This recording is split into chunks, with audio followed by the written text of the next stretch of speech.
one advice I can give anyone, a young kid, be consistent in what you do.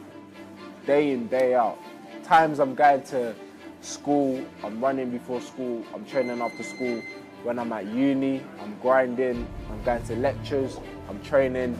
You don't know what's going to happen, but I stuck to it like I knew I was going to get given a medal. I was disciplined with it all the time. Bang, bang, bang, day in, day out. Grinding, traveling, not going to any parties, missing family celebrations. Stuff that boxers go through. This doesn't make me special. This is what every boxer goes through. So salute and respect to every boxer. We go through the same grind, the same hustle. So missing occasions, family, close friends, everything. So all of that was always second. Boxing for me was number one.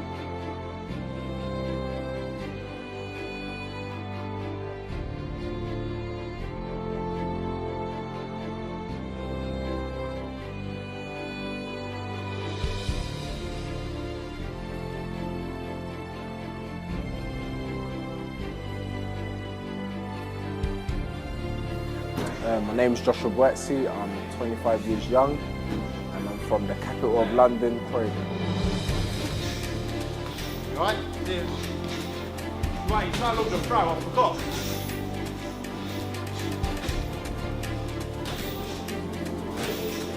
Flipping that shit, why is he panicking?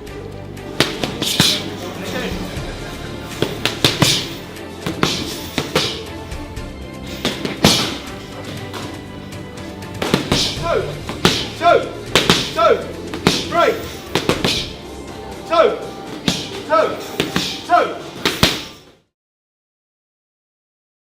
How was it like growing up in Croydon? Do you know what? I didn't grow up in Croydon, I grew up in Ghana. So I was in Ghana till 2002. Sounds very recent, but it wasn't that recent. It was about, let's say like 15, 16 years ago. It was okay, you know. You got along how you got along. You got along with what you had. And my parents moved here and they said, Josh, come over. Your sister and yourself come over, come for a better education and more opportunities in life. So I came over, done the whole education thing, and then it's like I've turned around and said I want to box. So my parents are thinking, we brought you from Ghana to England for education to get a better start in life, if you want to say. And you've turned around and said you want to fight, like you want to fight for a living. But you know, I've stuck at it. I'm 25 years young now, and they've pretty much accepted it. So life's been alright. It's been good. So how I got into boxing was my best friend came to my estate during like summertime. He had loads of boxing gloves in his boot. We all tried it on, sparred each other. People that had a reputation to be a good fighter, we actually found out that they couldn't fight. People that you thought were quiet and weak and small, they could actually fight. Big guys got knocked out by small people, and I tried it on, and I sparred my best friend, who had already boxed before, so he knew what he was doing. He was able to maneuver around me, and I said, give me 6 weeks, because it was during the 6-week holidays. I said, give me 6 weeks, I'm gonna learn a bit about this sport, and I'm gonna come back and we're gonna spar. And I got my revenge. We spar like 100 times. It's got to be like 99-1. Every time I'm whooping him.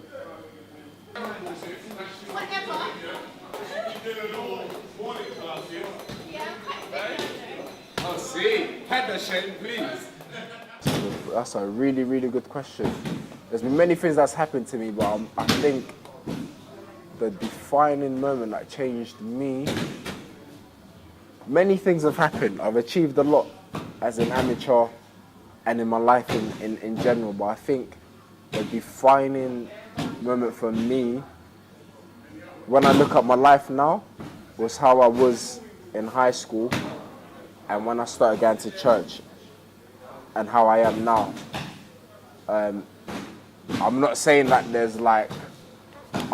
I'm an angel now, but I think about how I was before, how I am now, and there's a big difference to how I am now as to what I was like in high school and growing up. So I would say probably when I gave my life to God and when I accepted God in my life and tried to live the better life. So I'd say, yeah, I've achieved a lot in that, but that for me is like the highlight where I could see that actually I was like this, but now I'm like this more. Yeah. Use your feet for defence as well.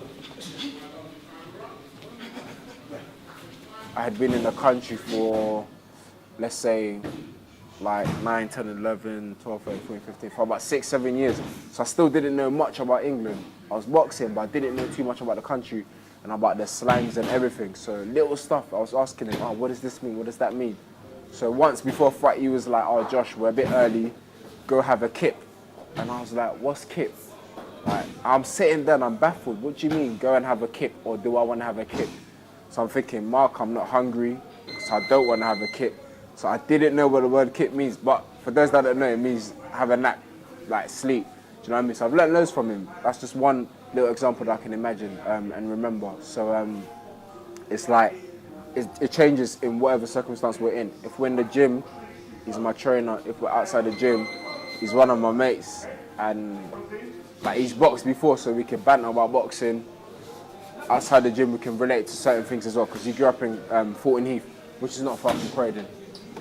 In Croydon, actually, yeah. That must have been his second last fight. That must have been released, bro. James Toney was 44-0 with 2 draws when he beat him. Right? This is my favourite boxer, you know. Joe Frazier, James Toney. It's to be him. If I could do what. So a lot of things go through your mind, or should I say, a lot of things can go through your mind when you've come to the middle, you're staring at your guy, you're touching gloves, the referee's giving his instruction. For me, everything blacks out but the opponent. Everything literally blacks out. I actually can't. Only when I'm watching the video, I'm like, oh, he's standing there, he's doing this, he's doing that. Oh, my trainer's behind me, the referee's on this side. But when I'm not watching it and I'm in that moment, everyone blacks out but the opponent. And the last thing I think is it's you or him, Josh. So I'm thinking, hell yeah, it's going to be him. It's not me tonight. So I get the guy before he gets me.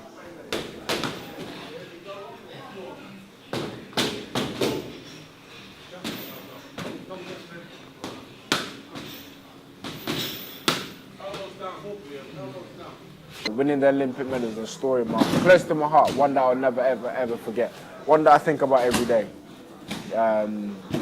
Because for me, it was a goal. It took me 9 years to do that, to get that. I was on the Olympic team for 2 years, and I won the medal, but it was a lifetime goal, something that I said, something that I imagined, but it was always imaginations, and I'm working hard, and it became a reality. So winning that medal, yeah, I can't describe too much about it, but it was something that it surpassed all expectations, yeah, and myself.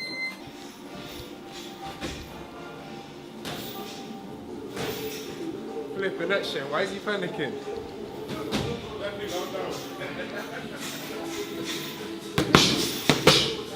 Hey, Toe.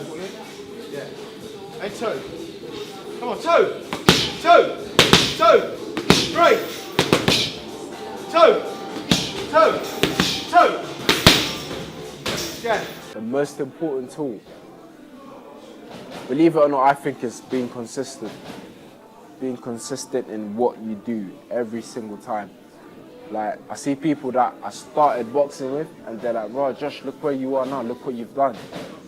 But I'm like, you started before me, man. Like, you started the sport before me. But then the difference between you and I is that I was consistent every time. Since I entered the gym 10 years ago, I've been in that gym all that time till now. Consistent every time, day in, day out. That's where you find me. That's where I spend all my time.